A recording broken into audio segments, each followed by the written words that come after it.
Komið sæl og verið velkomin aftur að Rauðaborðinu. Ég heiti Oddný Eir og til mín komin góður gestur. Það Sigurður Hannesson, framkvæmdastjóri Samtaka iðnaðarins. Vertu velkomin. Takk fyrir.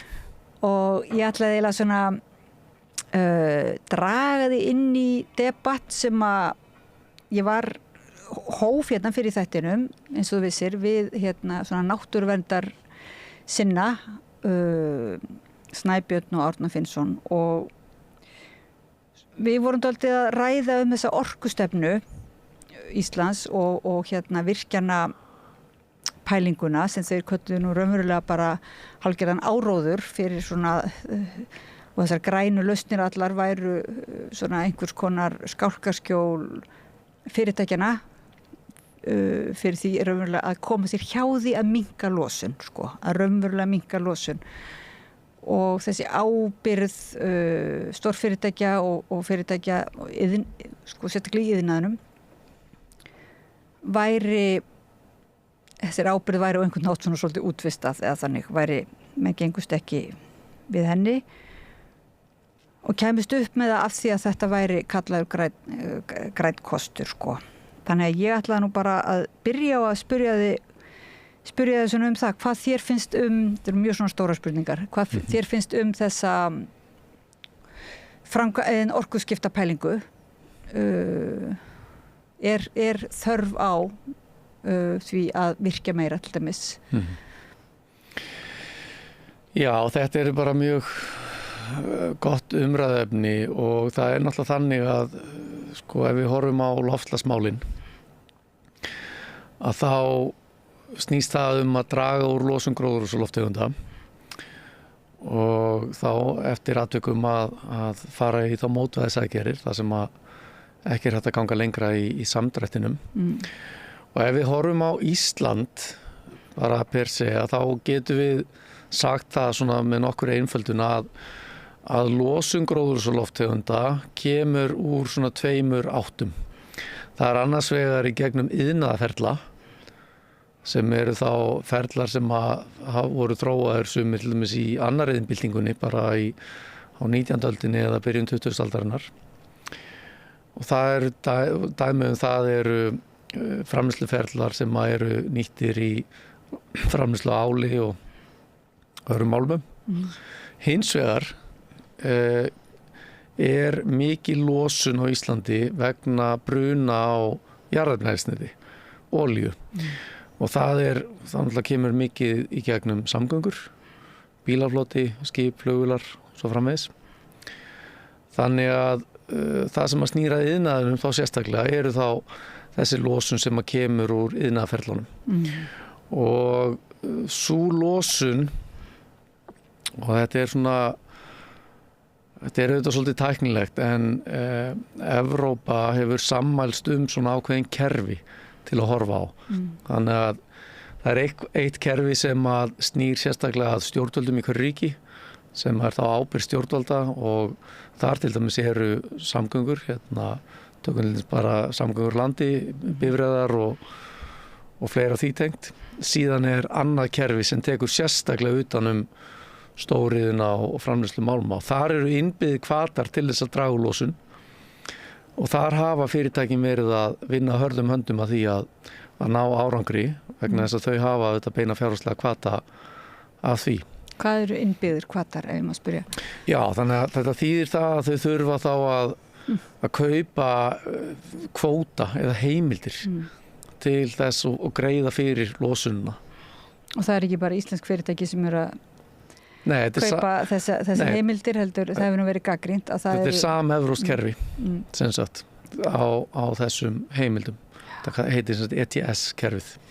Einhvers staðar þetta, sýnist manni þetta að þú kaupir svona einhvers konar syndaaflaust, þar að segja þú kaupir þú heldur áfram að losa og menga og kaupir þér einhvers konar vottorð upp á að þú megir það, það ekki? En hvar þá kemur spurningi sem Árni Finnsson spurði, hafa íslensk fyrirtæki hafa þau minnkað losun sína síðustu árum? Þegar ég meina, auðvitað erum við mörg dæmi fyrirtæki sem hafa dregið úr losun og það er svolítið áhugavert að hugsa til þess að bara þróunin undanfarin ár, að ég man eftir því að þegar fljótlega eftir ég hóf störf hjá Samtökum iðnaðarins árið 2017 og við fórum að tala meira þessi mál, loftslagsmálin og tengd mál, að þá heyrðum við þetta raddir félagsmanna það hverju við værum að eyða tíma í þetta. En svo nokkrum árum seinna þá kom bara mjög skýrt ákall frá félagsmönnum þvert yfir línuna það að við ættum að huga meira að þessum málum vegna þess að fyrirtækin sjálf náttúrulega hafa sett þessi mál ofar á forgangslistan hjá sér.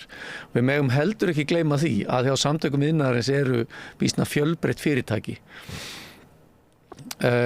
Þetta eru allt frá einyrkjum upp í stórfyrirtæki, fyrirtækjum út allt land, fyrirtæki í ólíkri starfsemi, fyrirtæki til dæmis í byggingariðnaði, fyrirtæki í framleiðslu, hugverkaiðnaði, tölvuleikjagerð, upplýsingatækni, það eru gullsmiðir og hárgreiðslumenn,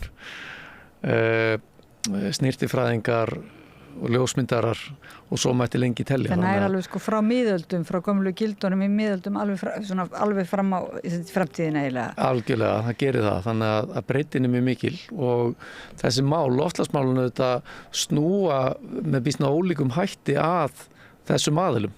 En öll fyrirtækin eru meira og minna að hugsa þetta og velta því fyrir sig hvernig þau geti náð árangri á þessu sviði. En þú talar innri hvata og búin að útskýra fyrir okkur hvað það er öfurlega. En hvað með þá ytri hvata? Sem sagt, náttúruvernd til dæmis og loftslagsmálin í sjálfu sér, það er ekki kannski á ábyrgð fyrirtækjana, þótt að sé talað siðferðislega ábyrgð fyrirtækja, svona hinn seinni ár, að þá er kannski ekkert svona eftirlit eða hvað sem að gengur úr skuggum það hvort að þú sem er svona einhvers konar ytri hvati til að vita hvort að þú ert hvort að fyrirtæki eru að hugsa heildina, samfélagin, hvort þau eru að skaða, hvort það er skaðaminkandi eða skaðavaldandi. Eru þið Samtök iðnaðarins, er það einhvers konar batteri ættu þið eða eru þið með svoleiðis hvata eða ytri hvata þið mælist til þess? Sko við höfum ekki gert það beint en þetta er löggjöfin að þróast í þessa átt og fyrirtækin alltaf sjálf geta líka haft frumkvæði að fjalla þetta en svo mögum við ekki gleyma því að það eru þetta bara neytendur sem að kalla á þetta í meira mæli og sko fólk auðvitað velur bara tekur ákvarðanir á hverjum einasta degi neyslu eða við hverju það skiptir þannig að það auðvitað hefur líka áhrif á fyrirtækin. Það hefur áhrif en svo kemur það náttúrulega samt alltaf upp að þekkingin eða vitneskjan ferlin eins og segir þessi iðnaðarferli það er erfitt að kannski afla upplýsinga jafnvel fyrir blaðamenn eða rannsóknarblaðamenn ferlin þannig að neytandinn verður svolítið að reiða sig á einhverja merkingu hvort það sé eitthvað eitrandi eða hvort það hefur verið barnaþrælkun í þessu iðnaðarferli og margir neytendur upplifa sig svolítið varnarlausa gagnvart stórfyrirtækjunum og þeirra kynningar herferðum og sem kallast smá græn þvotti og veit ekki. Já, og þá ertu væntanlega að vísa í alþjóðleg stórfyrirtæki. Ekki satt? Jú, alþjóðleg stórfyrirtæki, jú. Já, sem að við kannski erum einhver leitur hluti að verða ekki. Svona já og nei, ég held að íslensk fyrirtæki svona megin þorrið þeirra telst nú mjög smár á alþjóðlega vísu en eins og ég segi heilt yfir hafa náttúrulega fyrirtækin verið að setja þessi mál mjög óttinn í sinni starfsemi og við finnum það mjög. En varði orkuskiptin að því við vorum að tala svolítið það áðan sem er þá hinn hlutin að þessu að þá er það þetta þannig að þar á sviði orkuskipta liggja okkar helstu tækifæri sem samfélags til þess að ná árangri í loftslagsmálum vegna þess að við brennum olíu í stórum stíl sem að losar gróðurhúsalofttegundir og stjórnvöld hafa sett orkuskipti á oddinn. Það kemur skýrt fram í orkustefnu stjórnvalda sem var fjallað á síðasta kjörtímabili og það kemur líka skýrt fram í stjórnarsáttmálanum frá 2021 og í rauninni var markmiðunum flýtt þá 10 ár. Áður hafði verið rætt það að Ísland ætti að verða óháð jarðefnaeldsneyti árið 2050 en í stjórnarsáttmálanum var fjallað 2040 sem þetta mjög metnaðarfullt mál og sem sagt þá þarf þetta að huga að því hvenær verður tæknin til og nægilega þróuð þannig að sé hægt að innleiða hana. En ef við horfum á orkunotkun og verðmætasköpun vegna þess að það þetta beint samband á milli orkunýtingar og verðmætasköpunar, ekki bara hér á landi heldur út allan heim og það bara staðreynd að velmegun meiri þar sem að orka nýtt. En þá það þannig að okkar verðmætasköpun byggir á orkunotkun í þessum hlutöllum. Raforka svona cirka 60% og olía cirka 40%. Þannig að viðfangsefni þá að reyna að hætta að brenna olíunni og fara að nota aðra orkugjafa sem eru hreinir. Og til þess að gera það þá þurfum við að nýta eða afla meiri raforku. Hinn möguleikin væri þá að flytja inn eldsneyti sem grænt en það þarf þá einhver annar að búa það til. En margir segja sem sagt að í þessari aðgerðaráætlun sem ræddum við náttúruverndar sinnana og sem þeir eru raunverulega að fara að gera eins og margir að gera athugasemdir til fresturinn til 22. september gera athugasemdir við þá stefnu og þeir hafa voru ekki kallaðir að borðinu til þess að veita einhvers konar ráðgjöf eða upplýsingu þennan málaflokk og mér skildist að þið og fleiri hafi verið kallaðir að borðinu til þess að eins og vera með í að búa til þess aðgerðaráætlun en ég ætla að spyrja þau það kannski á eftir, ég ætla að spyrja þetta þú segir þessi 40% og 60% og þessi jafna sem þú ert að segja akkurat ef að við ætlum að skipta út þessum 40 mengandi gömlu þarna 19. og 18. aldar þá verðum við að virkja meira en nú segja sérfræðingar í jarðvísindum, sérfræðingar í bara hagfræði við þurfum ekki að virkja meira það bara vitleysa vegna þess að ef þú virkjar meira þá eiginlega ferðu yfir þessu 40% að því að virkjanakostirnir eru virkjanatæknin ennþá svo gamaldags á svipaðan hátt og bara jarðefna gamla olían þannig að þú eiginlega nærð ekkert að fara upp í þessu 100% að verða grænt þannig að það að virkja meira ekki að fara að leysa þennan vanda það frekar hvernig við nýtum þessi 60% þá að breyta raunverulega forgangsröðinni þar og minnka beinlínis sem sagt mengunina sjálfa.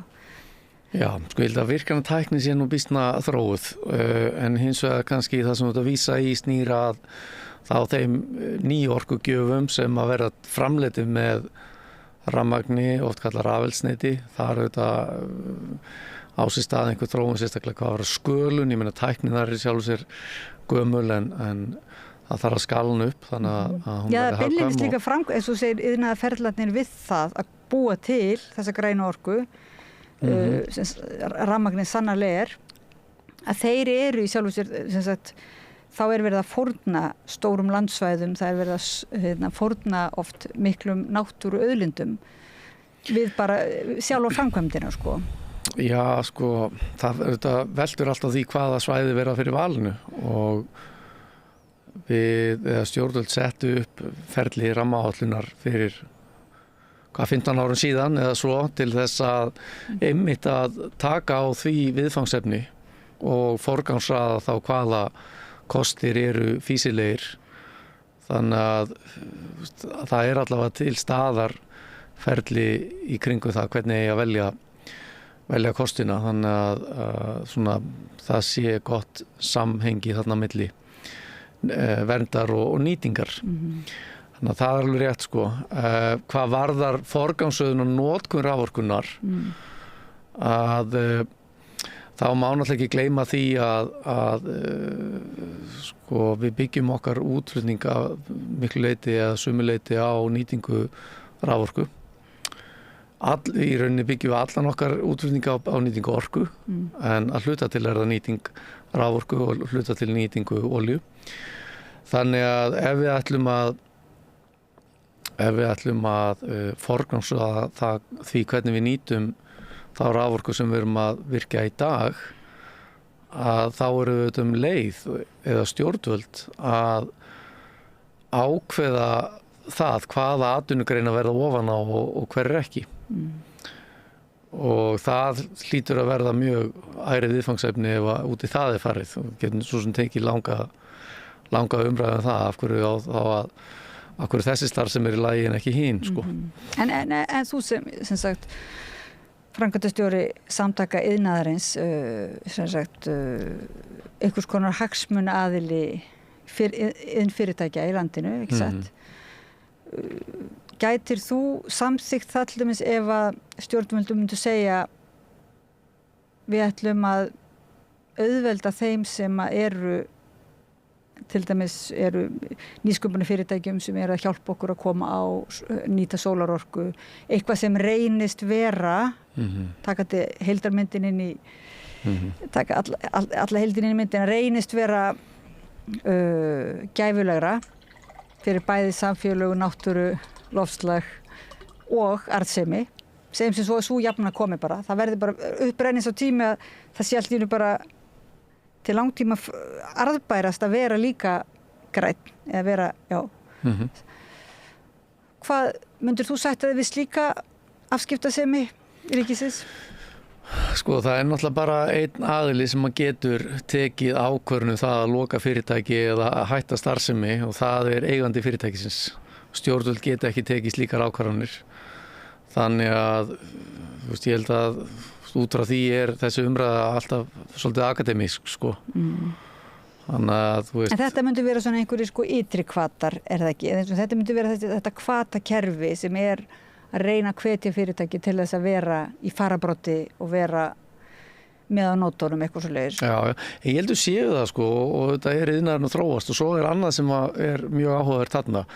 Vegna þess að við höfum talað þetta sem sko, loftslagsmálin og þessa þróun eða breytingu sem eiga sér stað hófst seint á síðustu öld og stendur yfir og mun standa yfir í einhver áratugi viðbót.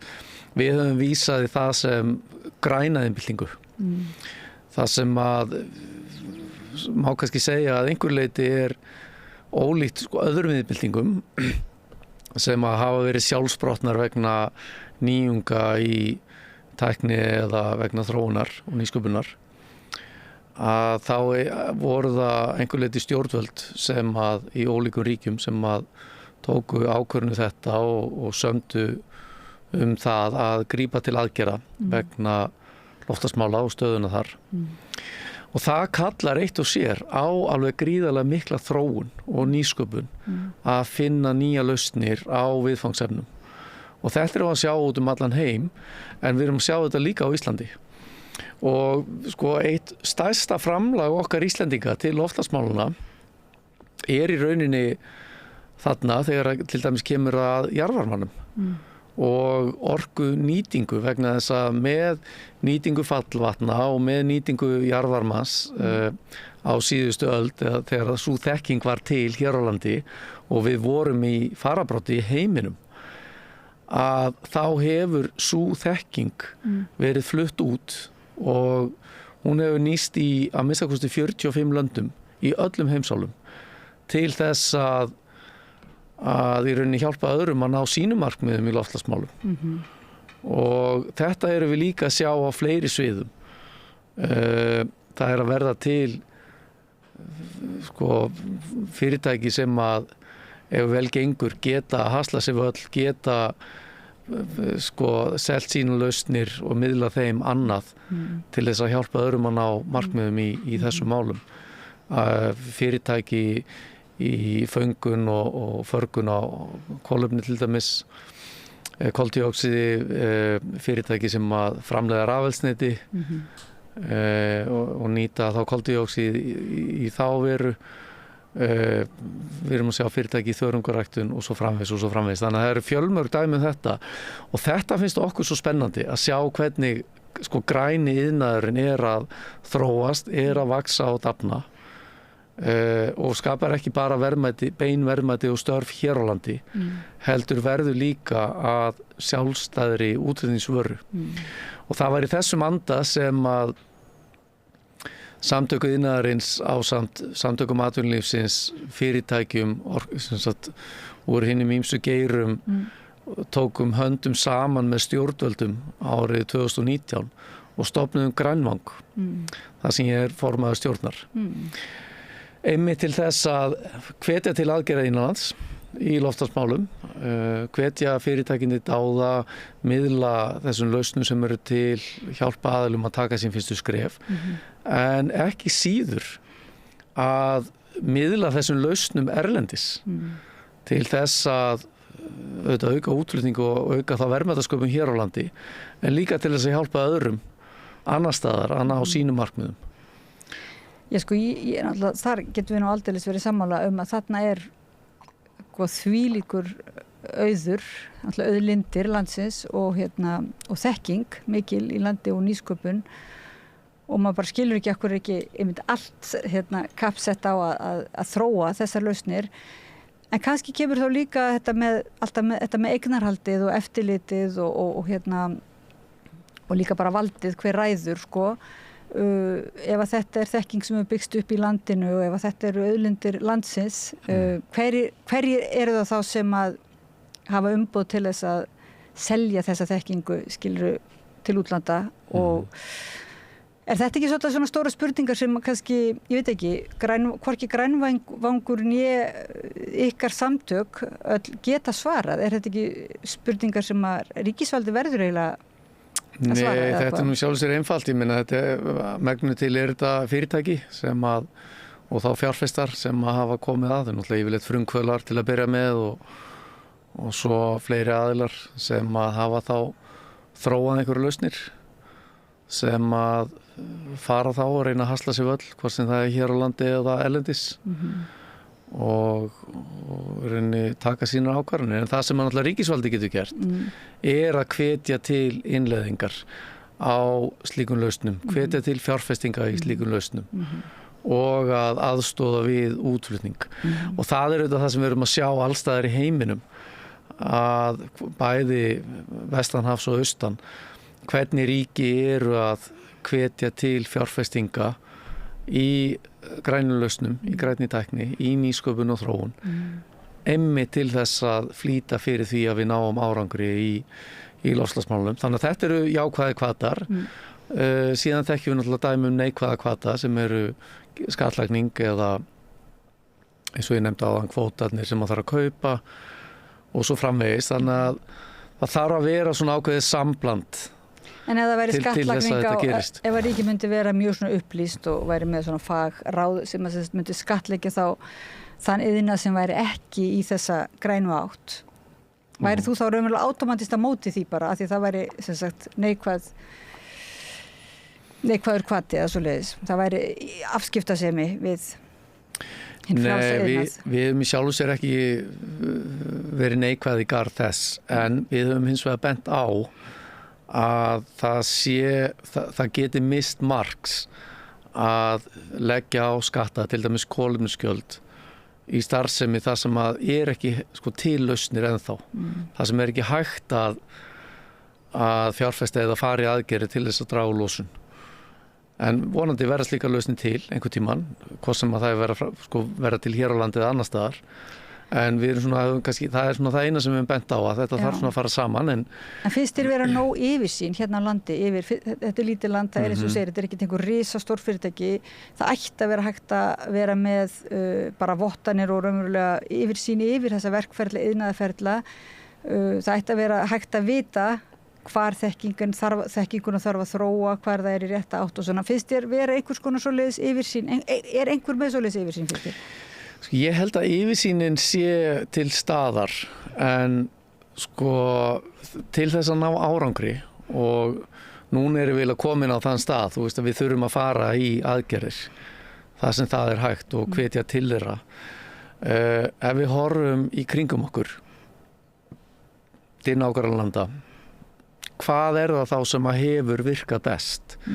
Það er þegar að stjórnvöld og fyrirtækin og atvinnulífið hafa tekið höndum saman og í rauninni farið sameiginlega í vinnu við það að móta aðgerðir. Við erum ekki komin alveg svona langt hér á landi. Í rauninni eina dæmið slíka nálgun sem við þekkjum núna, að það er í byggingariðnaði og mannvirkjagerð.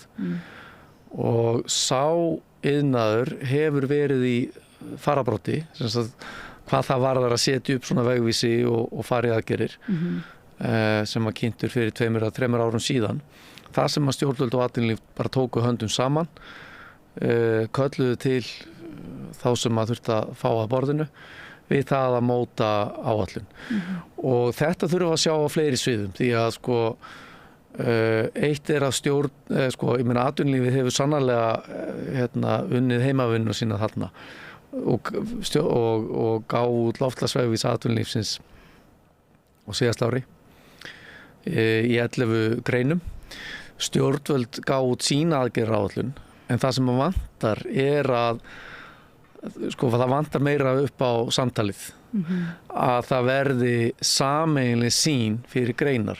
Við þekkjum þetta frá Danmörku til dæmis, það sem að stjórnvöld og 13 atvinnugreinar gerðu samninga sem að voru áfangaskiptir og fjármagnaðir. Það sem að ríkið tók á sig ákveðna skyldur og atvinnulífið og fyrirtækin tók á sig ákveðna skyldur til þess að ná árangri. Í Svíþjóð að fara inn aðeins ólík leið en svona ekkert samt langt frá því. Það sem er áhugavert til dæmis eins og í Svíþjóð, að það var ákall, það var minnihlutastjórn 2016 eða 17 það sem var stutt af græningum, og græningjar í þinginu gerðu þá kröfu svona ákveðna aðgerðir eða progress getum við kallað það, eða við slettum í loftslagsmálunum. Og það leiddi til þess að það var stofnað batteri sem að er einhvern veginn svona, það er fjármagnað ríkinu en svona situr á milli ríkis og atvinnulífs, heitir Fossil Free Sweden, sem að fór í vinnu og gaf út í samstarfi stjórnvöld og atvinnulífs vegvísa fyrir, ég man ekki hvað margar atvinnugreinar. Er það þá einhvers konar þriðja? Já, það er svona millistykki og það hefur reynst mjög vel hjá þeim. Einhver aðeili þá sem getur talað í báðar áttir. Á að vera óháður? Já, en er líka að styðja atvinnulífið og fyrirtækin í sinni vegferð, en líka að styðja stjórnvöld varandi stefnumörkun í málaflokknum. En það er búið að leggja niður svona flestar eftirlitsstofnanir og svona einhverja milliliðastofnanir á Íslandi. Já, við þurfum ekki eftirlitsstofnun. Við þurfum í rauninni, ég veit ekki hvað rétta orðið, en svona þetta er kannski eins og facilitator. Þetta er ekki eftirlitsstofnun. Þú ert ekki með eftirlitsstofnunum? Jú, en ég bara, það er gegna mikilvægur hlutverki, bara almennt. Þó að, það þurfi náttúrulega að vera skynsemi í öllu, en ég bara segja í þessu tiltekna dæmi varðandi loftslagsmálin að þá þarf meira einhvern sem að getur aðstoðað bæði stjórnvöld við stefnumörkunina og atvinnulífið og fyrirtækin við aðgerðirnar.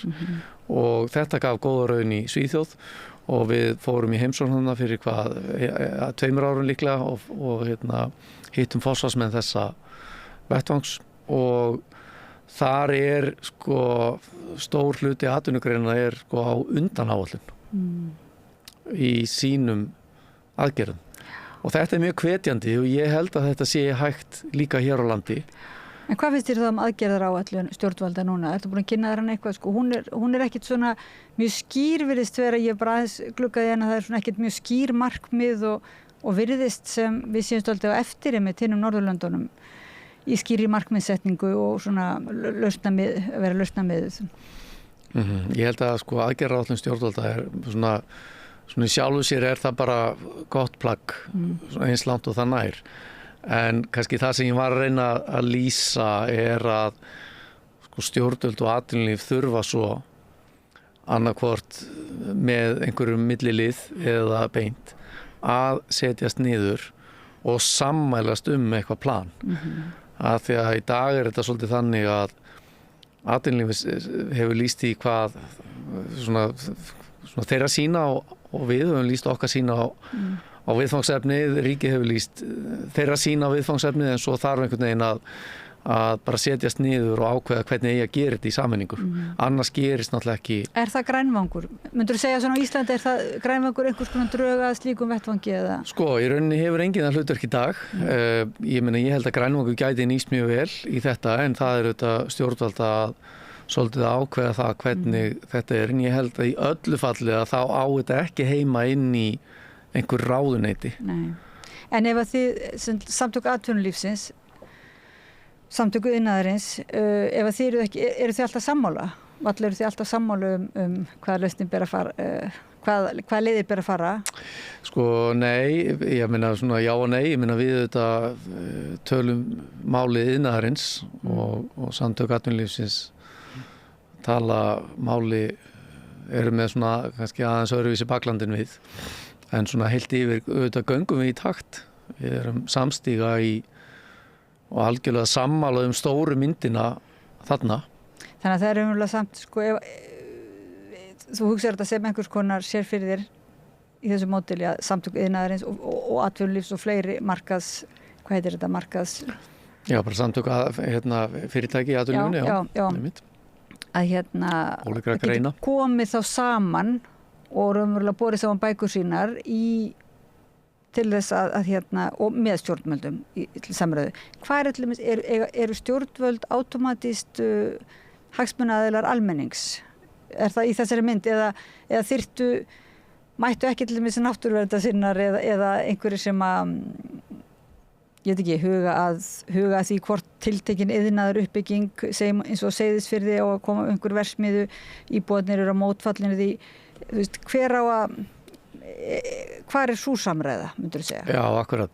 Þetta er mjög góð spurning. Það sem ég kannski meira lýsa er bara að eftir því sem að tíminn líður þá þurfum við að fara breyta svolítið takt og við þurfum að fara úr hugmyndafræði og umræðu og markmiðum og fara meira í útfærslu og aðgerðir og þegar að kemur að útfærslu að svona þessum minnstu smáatriðum að þá verða fyrirtækin og stjórnvöld og atvinnulífið og stjórnvöld að setjast niður og ræða hvað er hægt að gera, hvenær, hvernig og svo framvegis. Því annars er þetta bara raunverulega, annars er þetta tómt mál að tala raunverulega, nema að sé svona mjög markviss og svo er hitt það sem ég er að segja, það er eins og að víkka út, ég skil að þú ert að tala hennan bara þetta samtal virki en svo er þessi draumsýnum einhvern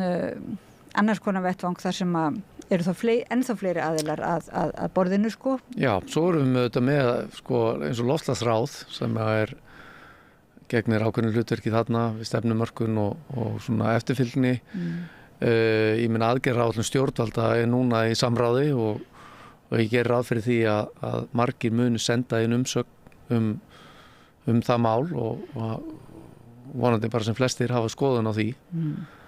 Þannig að það eru þetta margar svona leiðir að því að hafa áhrif þarna og hafa skoðanir.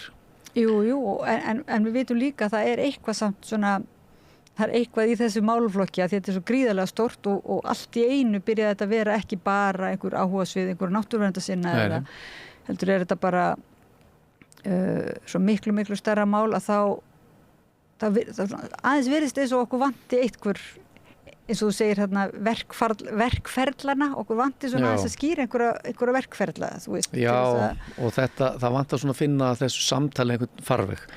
Þarna eru bara að tala einhver útfærsluatriði, bara hvernig á að byggja upp hleðslustöðvar út all land, þannig að fólk geti verið á rafbílum og komist leiða sinnar.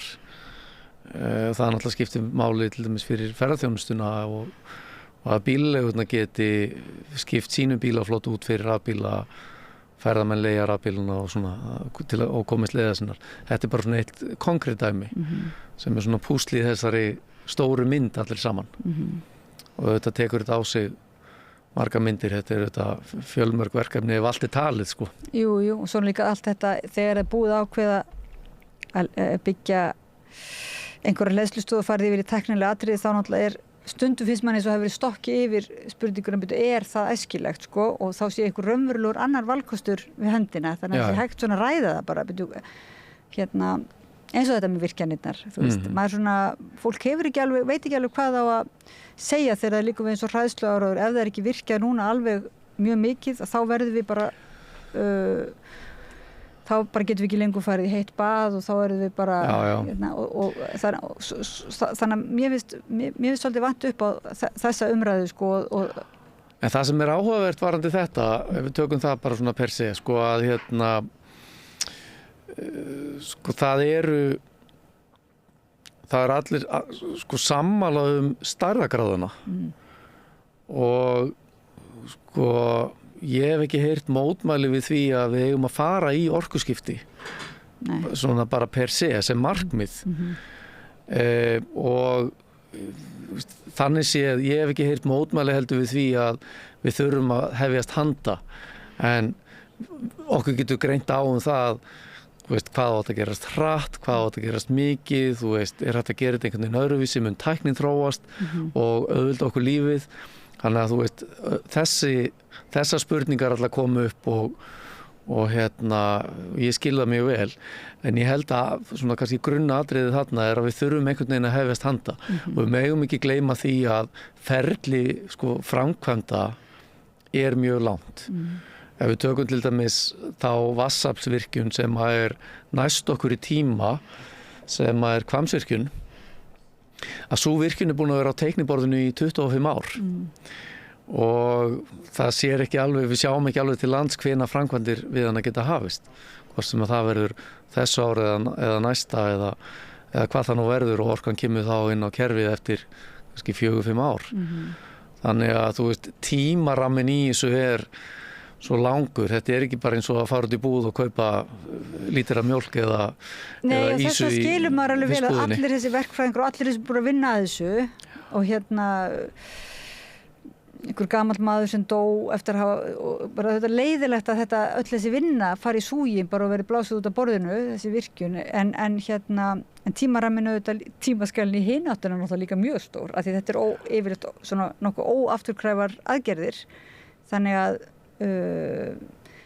við erum kannski samt á þeim tíma þess að við verðum bara að segja fyrir ekki kæri verkfræðingur, þú varst búin að vinna þessu allt þitt líf, en því miður þá bara er komin önnur lausn, við verðum bara sopa þessu út af borðinu, en það, ég veit ekki hver á að segja það sko, það er náttúrulega ansið. Nei, ég heldur séu nú ekki að virka fyrir verkfræðingarna, ég heldur séu að virka fyrir samfélagið, vegna þess að við þurfum öll á raforku að halda og við erum núna komin, svo við getum eiginlega sagt það að þangað til núna nýlega, því hvort það var á síðasta ári eða fyrir 5 árum eða allavega svona tiltölulega nýlega, að þá var bara næg raforka, svona ef við einföldum aðeins myndina. En núna erum við komin inn í tímabil skerðinga. Það voru talsverðar skerðingar á afhendingu raforku núna á þessu ári og síðasta vetur, vegna þess að það var ekki til nóg og það þýddi við svona slóum á þetta hjá samtökum iðnaðarins að þetta væri þá töpuð útflutningsverðmæti upp á 15-17 milljarða hefur maður rétt og kannski meira ef allt er talið, og svo þarf auðvitað að flytja þá inn olíu til að brenna fyrir fjarvarmaveitur á Vestfjörðum, loðnubræðslur, Víðurland og svona, og við sjáum það að það er mjög slæmt vatnsár núna, þannig að lónstaðan er slæm, þannig að það er alveg fyrirséð að það verði skerðingar núna í vetur. Jafnvel meiri heldur voru í fyrra, en auðvitað veltur það á veðrinu. Þannig að sko þetta þýðir bara að það verða minni verðmæti. Þú veist, á síðasta ári eða síðasta vetur eða síðasta þingi getum við sagt, að þá voru 2 frumvörp til umfjöllunar sem að snéru að raforkuöryggi, og það er það raforkuöryggi almennings. Og þau mál er ekki lögð fram í tómarúmi, heldur vegna þess að staðan hefur bara gjörbreyst á stuttum tíma. Þannig að þess vegna segi ég sko, ég held að verkfræðingurinn sem að þarf að horfa eftir sinni vinnu í ruslið, hann sé alveg rólegur yfir því en sko við sem samfélag erum ekki róleg ef við fáum ekki það rafmagn sem við þurfum. Já, ég veit það, en sko að því gefnu að aðrir útreikningar sýna okkur að við sem samfélag getum fengið þessa orku á annan hátt og við verðum ekki í þvílíkum skorti að þetta sé raunverulega bara hræðslu áróður, þannig að þá hugsa maður bara með sér, það er kannski bara ekki verkfræðingur en heldur kannski fyrirtæki frekar sem eru búin að investera í þessu og það sé bara mjög erfitt að snúa því við, sko. Þannig að það sé á einhvern hátt bara miklu þægilegra og það sé ákveðið tap eins og þú segir. En spurningin er bara hvort að það tap sé minna þegar það er reiknað með tapinu sem við sem sagt í hinum útreikningunum. Ef þetta er síðan ekki gott fyrir okkur í heildina, að þá sé þessi hinn útreikningur að þá sé þetta bara ekkert tap miðað við tapið. Þegar við töpum náttúrunni og náttúruauðlindunum og við töpum raunverulega sem samfélag og almenningur og svoleiðis. Hver ætlar að vera með þann útreikning á móti ykkar útreikningum? Það er mjög eðlilegt að þið séu með þessu útreikninga. Algjörlega, og eins og við nefndum áðan með þetta ferli sem að við höfum verið með síðustu 15 árin eða svo sem er rammaáætlunin, þar sem að orkukostum hefur verið forgangsraðað meðal annars með því að horfa á fórnarkostnað og gæði landsins og fleira. En við megum heldur ekki gleyma því að sko bara heilt yfir í okkar sögu að þá hefur okkur tekist bærilega upp bara vel á þessu sviði. Við hefum fundið svona gott jafnvægi þarna á milli. Þannig ég hef fulla trú á því að svo verði áfram. Ég var að segja þetta gott. Ég held að við náum ekki lengra svo í þessu debatti með tölur og staðreyndir og útreikningar sem eru einmitt svolítið í ekki út í bláin en einmitt ég er að vísa til útreikningar sem eru svo sannarlega til en eru ofta ekki teknir inn í meginströmmin og ég kannski hef ekki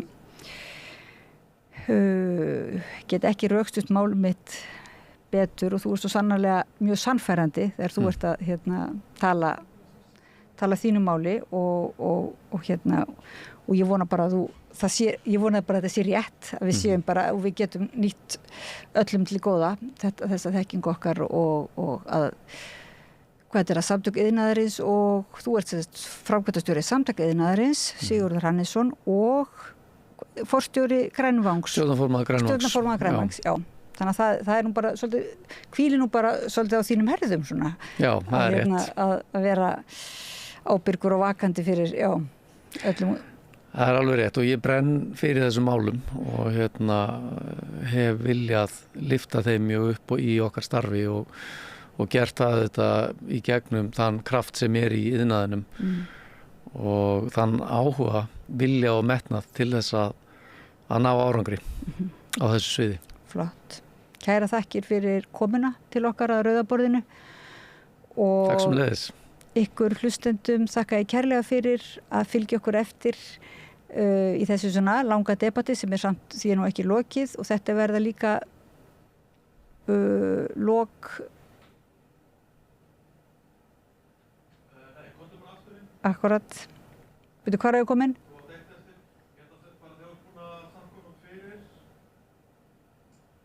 Og ég segi bara hlustendur þakka ég fyrir. Já, þú veist þess að horfa á og svo horfum við hérna. Já. Og hlustendum og áhorfendum þakka ég kærlega fyrir að fylgjast með okkur og taka þátt í þessu debatti sem við höldum áfram með hér við Rauðaborðið. Takk. Allir þættir samstæðvarinnar eru fáanlegir á öllum helstu hlaðvarpsveitum. Allt það besta er ókeypis. Hrósaðu náunganum. Það er betra. Samstöðin þar sem manneskjurnar koma saman.